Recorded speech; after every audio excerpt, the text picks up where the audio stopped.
मूसेवाला की कार से पुलिस को पिस्टल मिली। सिद्धू मूसेवाला जिस गाड़ी में थे उस गाड़ी से पिस्टल बरामद की गई है। फॉरेंसिक जांच के लिए उसे भेज दिया गया है। सवाल ये उठ रहे हैं कि एक दिन पहले ही उनकी सिक्योरिटी को कम क्यों किया गया। हालांकि आम आदमी पार्टी की तरफ से, पंजाब सरकार की तरफ से सवाल यह पूछा जा रहा है कि 2 गनमैन तो फिर भी उनके पास थे, वो 2 गनमैन उनके साथ क्यों नहीं थे जिस वक्त हत्याकांड हुआ। वो बिना उन दोनों गनमैन के आखिर क्यों निकले थे। लेकिन उनकी गाड़ी से एक पिस्टल जरूर बरामद हुई। उनकी गाड़ी पर गोलियों के जो निशान हैं वो तो आप देख ही रहे हैं तस्वीरों में। ये वो काले रंग की गाड़ी जिसमें सिद्धू मूसेवाला सवार थे, खुद ही इस गाड़ी को चला रहे थे। पीछे की तरफ शीशा टूटा हुआ है, गाड़ी के टायर पंक्चर हैं।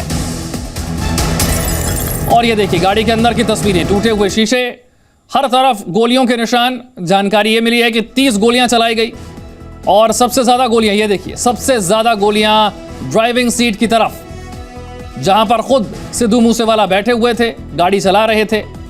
गाड़ी के टायर पंक्चर मिले हैं, पीछे का शीशा टूटा हुआ मिला है और गाड़ी पर चारों तरफ से गोलियां दागी गई, ताबड़तोड़ फायरिंग की गई। लेकिन सिद्धू मूसेवाला के हत्यारे कहां पर हैं उसके संबंध में कोई जानकारी नहीं है। क्या वो किसी गैंग से जुड़े हुए हैं?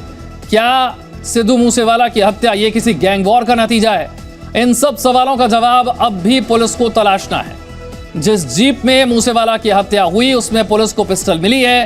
पुलिस को शक है कि पिस्टल का इस्तेमाल मर्डर में हुआ है और बदमाशों की पिस्टल वहीं पर छूट गई।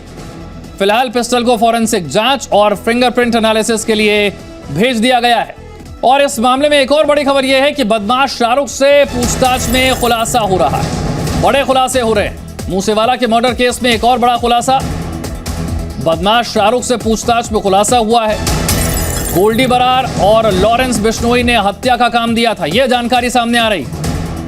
पहले ही सोशल मीडिया के पोस्ट के जरिए गोल्डी बरार इस हत्याकांड की जिम्मेदारी ले चुका है और अब बदमाश शाहरुख से जो पूछताछ हुई है उस पूछताछ में भी कुछ इसी तरह का खुलासा हो रहा है।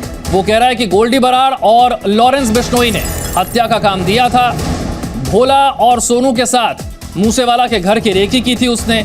ये सारी बातें बदमाश शाहरुख से पूछताछ में सामने आई। वो कह रहा है कि लॉरेंस और गोल्डी बरार ने इस हत्या का काम सौंपा था और भोला और सोनू के साथ मूसेवाला के घर की रेकी भी की गई थी। क्योंकि जिस तरह से इस हत्याकांड को अंजाम दिया गया उससे ये तो साफ जाहिर होता है कि हत्यारों को पहले से जानकारी थी कि सिद्धू मूसेवाला कब और कहां से कितने बजे गुजरने वाले हैं। वो किसी बुलेट प्रूफ गाड़ी में है या नहीं, उनके साथ उनके गनमैन हैं या नहीं, किस जगह पर गाड़ी स्लो होगी, किस जगह पर मोड़ है, कहां पर उन्हें शूट करना है, ये सारी प्लानिंग पहले से कर ली गई थी।